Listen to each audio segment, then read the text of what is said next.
Genesis 39. And Joseph was brought down to Egypt, and Potiphar, an officer of Pharaoh, captain of the guard, an Egyptian, bought him of the hands of the Ishmaelites, which had brought him down thither.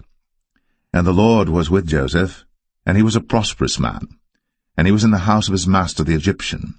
And his master saw that the Lord was with him, and that the Lord made all that he did to prosper in his hand.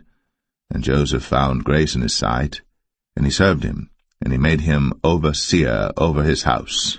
And all that he had he put into his hand. And it came to pass from the time that he had made him overseer in his house, and over all that he had, that the Lord blessed the Egyptian's house for Joseph's sake. And the blessing of the Lord was upon all that he had in the house and in the field. And he left all that he had in Joseph's hand. And he knew not aught he had, save the bread which he did eat. And Joseph was a goodly person, and well-favored. And it came to pass after these things, that his master's wife cast her eyes upon Joseph, and she said, Lie with me.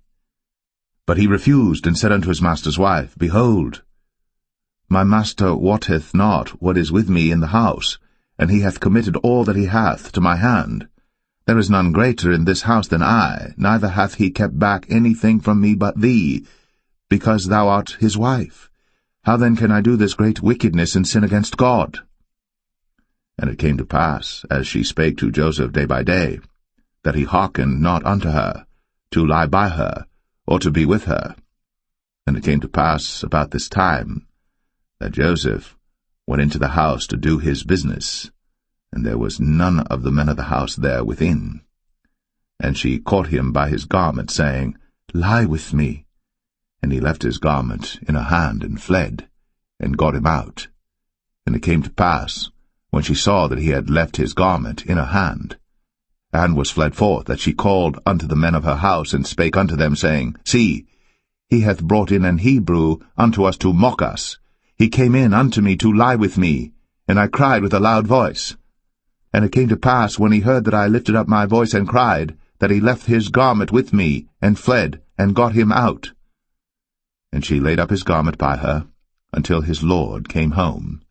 And she spake unto him according to these words, saying, The Hebrew servant which thou hast brought unto us came in unto me to mock me. And it came to pass, as I lifted up my voice and cried, that he left his garment with me, and fled out. And it came to pass, when his master heard the words of his wife, which she spake unto him, saying, After this manner did thy servant to me, that his wrath was kindled. And Joseph's master took him, and put him into the prison, a place where the king's prisoners were bound. And he was there in the prison. But the Lord was with Joseph, and showed him mercy, and gave him favor in the sight of the keeper of the prison. And the keeper of the prison committed to Joseph's hand all the prisoners that were in the prison. And whatsoever they did there, he was the doer of it. The keeper of the prison looked not to anything that was under his hand, because the Lord was with him. And that which he did, the Lord made it to prosper. Genesis 40. And it came to pass, after these things, that the butler of the king of Egypt and his baker had offended their lord the king of Egypt. And Pharaoh was wroth against two of his officers, against the chief of the butlers and against the chief of the bakers. And he put them in ward in the house of the captain of the guard into the prison, the place where Joseph was bound. And the captain of the guard charged Joseph with them, and he served them. And they continued a season in ward. And they dreamed a dream, both of them, each man his dream in one night, each man according to the interpretation of his dream, the butler and the baker of the king of Egypt, which were bound in the prison.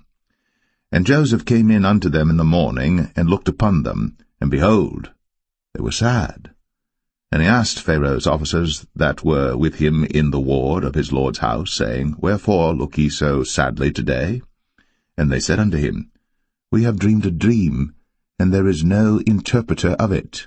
And Joseph said unto them, Do not interpretations belong to God? Tell me them, I pray you.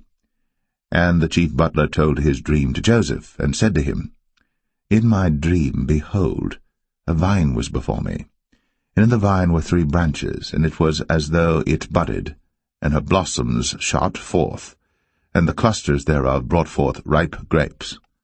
And Pharaoh's cup was in my hand, and I took the grapes, and pressed them into Pharaoh's cup, and I gave the cup into Pharaoh's hand.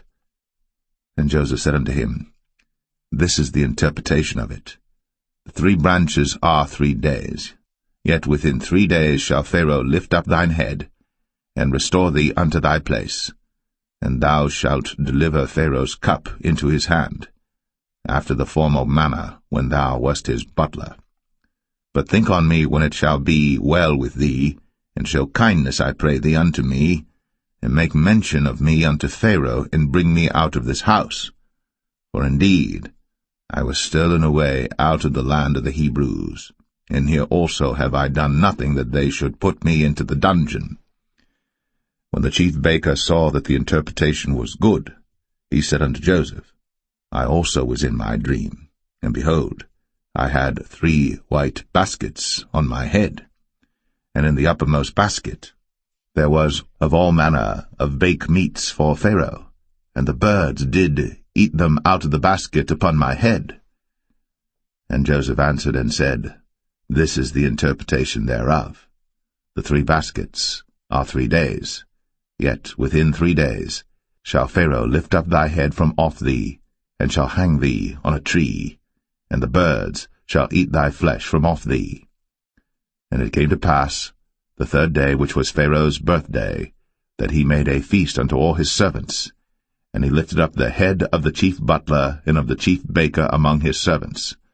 And he restored the chief butler unto his butlership again, and he gave the cup into Pharaoh's hand.